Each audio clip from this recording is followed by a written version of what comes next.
It's Sunday morning and welcome back to Face the State. One of the most watched races in the state is for mayor of New Haven. Justin Elicker defeated Mayor Tony Harp in the Democratic primary, but she is still running. Last week, Harp declined our invitation to appear with Elicker here on Face the State, so we pushed it off until this week. My emails and calls this week and last week have not been returned, and there were several of them. Mr. Elicker is with us here now, and we thank you for being on the program today. Happy to be here. And we're disappointed that the mayor did not want to show up here to talk about the issues in New Haven with you. But have you had any relationship with her since the primary loss? Has she spoken to you at all? We've had a couple of brief conversations. Just being active in New Haven and going to a lot of events, we run across each other a little bit, and usually it's just a handshake and a greeting. Was there a concession call after the primary? Yeah, Mayor Harp did call me and congratulate me on winning the primary. You know, she had originally, there was some talk that she wasn't going to run, and then she decided to run. What led to that, do you know? You know, that's a question for her, not me. I do think that, being in public office for such a long time, the results of the primary may have been surprising. But I think that's a question for Mayor Harp and not me to answer. I mean, the major Democrats like Senator Murphy and Governor Lamont have come to your aid and campaigned for you and endorsed you. What are you looking for on Tuesday? What are the signs that you're going to win on Tuesday in your judgment? Well, I think the signs are already. As you know, most people that are affiliated with the party in New Haven are Democrats. And our campaign significantly won the primary, 7,100 votes to 5,100 votes for Mayor Harp. And that support was across the city and neighborhoods across the city. And my campaign has continued to knock on doors, talk with voters. I've continued to go to a lot of events and reach out to voters. And there's a lot of people that are excited for a new type of government that's more accessible, that's more interested in focusing on people that are struggling in the city. And that's a message that really resonates with people, and what we expect a positive outcome on Tuesday, but of course don't take anything for granted. So to the undecided voter out there watching right now, Mr. Elicker, what is your argument that you're the better choice? I think New Haven has a lot going for it, and you've seen incredible amounts of investment in the city, particularly in downtown New Haven, but there are so many people that don't feel like that investment is reaching them and improving their lives. And there's a lot more that government can be doing to make sure that everyone in New Haven has the opportunity to thrive. And I've talked a lot about that on the campaign, things like inclusionary zoning to make sure there's more affordable housing access, improvements in the public education system. My daughter goes to school in kindergarten in the Fairhaven neighborhood. What I hear over and over from New Haven residents is they want a government that's more accessible. I give my cell phone out to everyone and will expect my department heads to do that. A government that's more ethical and appoints the right people to the job. Are there any changes that you'll make in terms of department heads, of people you think that just are in the wrong positions right now? Absolutely, but I don't like to get into the weeds right now of who, because I think that gets pretty personal. But yeah, there will be some significant changes. Should you win on Tuesday, 2 years from now, how will New Haven be different? A lot of ways. The structure of government, where the people that are at the highest levels of government not only will reflect the diversity of the city, but will be much more responsive to residents. One of my major focuses, because it's something I hear over and over again in the neighborhoods, is about affordable housing, and there's some very concrete policies that we can implement to start us getting in that direction, where a lot of the new development will include a percentage of affordable housing.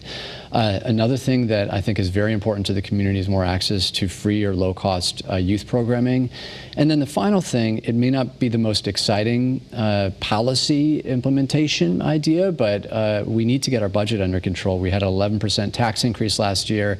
We've borrowed a lot of money, and that's passed along the debt into future generations, and we need to start righting that ship. Do you see being able to cut taxes during your term? I do not see being able to cut taxes, but I think that we can be much more proactive at not as aggressively raising taxes and looking for other sources of revenue and some efficiencies in government. You know, there's been some wasteful spending, but there are also ways that we can work with the state. As you mentioned, the governor and other state folks have endorsed my campaign to make sure that New Haven has more opportunities to be more fiscally responsible. One of the complaints about New Haven, sort of an old complaint, I know that Mayor DeStefano used to bring it up periodically, he would say he was very jealous of Stamford and Hartford because they have these Fortune 500 companies. Mm-hmm. And while New Haven has many attributes, Yale and so forth, and the hospitals, they don't have any big taxpayers, which he wanted to get to the city. What are you going to do to try to do that as well? Because that certainly would help. I think that I don't like to compete with our other cities. I actually think that Connecticut oftentimes we end up kind of disagreeing more than working together, not only with the suburbs, but with our other municipalities.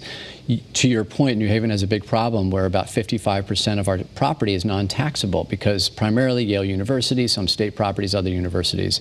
And I think that Yale University needs to do more to contribute to the city. Currently, we get $11.5 million in voluntary payments from Yale, but I think there's ways that we can encourage and work with Yale to get more support.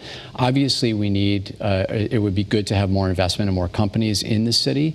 What we've seen recently is a lot more people moving back to cities, real estate development, and that helps increase the tax dollars that go to fund our government. And it also creates an environment where there's more people buying things in the city.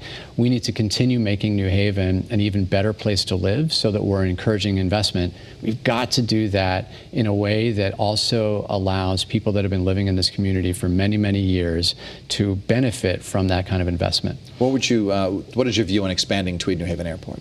I think that it's important to expand the airport as long as we address some questions. There's a question around sea level rise. The airport was flooded out a few months back because of a rain event. And if we're going to invest a lot of money in an entity that may not be around in 50 years, that's a real problem. And all the scenarios that I've seen as far as sea level rise goes, Tweed is actually gone because it's so low-lying. The financial viability of the airport, the city currently subsidizes the airport, and I'd like to see a long-term self-sustaining financially viable airport. And there's some questions around community benefits to make sure people surrounding the airport are amenable to those changes. I've seen those maps of the sea level rises and the projections for 50 years down the road. I mean, a lot of New Haven is gone. Yeah. IKEA is gone, for example. So what can be done about it? There's a number of things. So first of all, we should be updating the zoning code so that there's not new kinds of developments in areas that are susceptible to sea level rise. There's a lot of focus on adaptation of sea level rise, and that in some cases may be sea walls. There's been a lot of success in Europe, in Amsterdam, for example, around addressing this tension between low-lying areas that are densely populated and sea level rise and ocean issues. So there's a lot we can be doing. Much of this is going to require some foresight in making sure that we're not investing and developing in areas that are coastal. Do you foresee you building any seawalls while you're mayor? Is that something that is a top priority? I think that, I wouldn't say that's a top priority, but I think that that's something that we need to be concerned about, and we need to make sure that we're not developing along the coast. You look at, for example, the section along Long Wharf. There's a lot of vulnerable infrastructure there. We have a high school. We've got, just on the other side of I-95, the train station that is actually in scenarios flooded. So there's a lot more we can be doing to make sure that we're addressing those issues. Justin Elicker, he is the Democratic nominee for the mayor of New Haven. Best of luck on Tuesday, and thank you for coming on the program today. Thanks for having me.